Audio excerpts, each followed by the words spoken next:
সুপ্রভাত বন্ধুরা, রাজের রূপকথা নতুন ভিডিওতে তোমাদেরকে স্বাগত।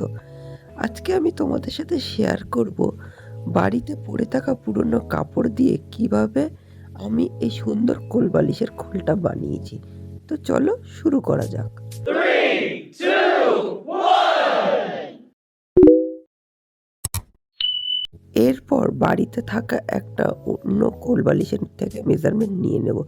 এখানে আমার লম্বা হয়েছে 32 ইঞ্চি এবং আমার গোল হয়েছে 22 ইঞ্চি। এরপর আমি কাপড়টা নিয়ে নিয়েছি। এখানে আমি 2 পরকে কাপড় নিয়েছি, তাই আমার টোটাল গোল ছিল 22 ইঞ্চি। তো এখানে আমি 11 ইঞ্চি একটু বেশি সেলাইয়ের জন্য রেখে নিয়ে নিয়েছি। এরপর সেটা কাঁচি দিয়ে ভালোভাবে কেটে নেব। আমরা এখানে 2 পরকে নিয়েছি, তোমরা চাইলে সেটা 1 পরকে পুরো পরিধির মাপটা নিয়েও কাটতে পারো। এরপর আমরা মাথার দিকে থাকা গোল চাকতিটা কেটে নেব।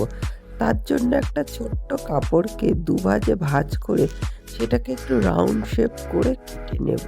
সমস্ত কাপড় কাটা হয়ে গেলে এবার আমরা সেলাই মেশিনে চলে যাব। যেহেতু কাপড়টা আমরা 2 পরক ভাবে নিয়েছিলাম, তো সেই জন্য 2 দিকে আমরা ভালোভাবে সেলাই করে নেব সূক্ষ্মভাবে। সেলাইটা আমরা ডবল করে দিয়েছি। সেলাই করার সময় অবশ্যই কোলবালিশের তুলো ভরার জন্য আমরা কিছুটা অংশ ফাঁকা দিয়ে তারপরে সেলাই করব।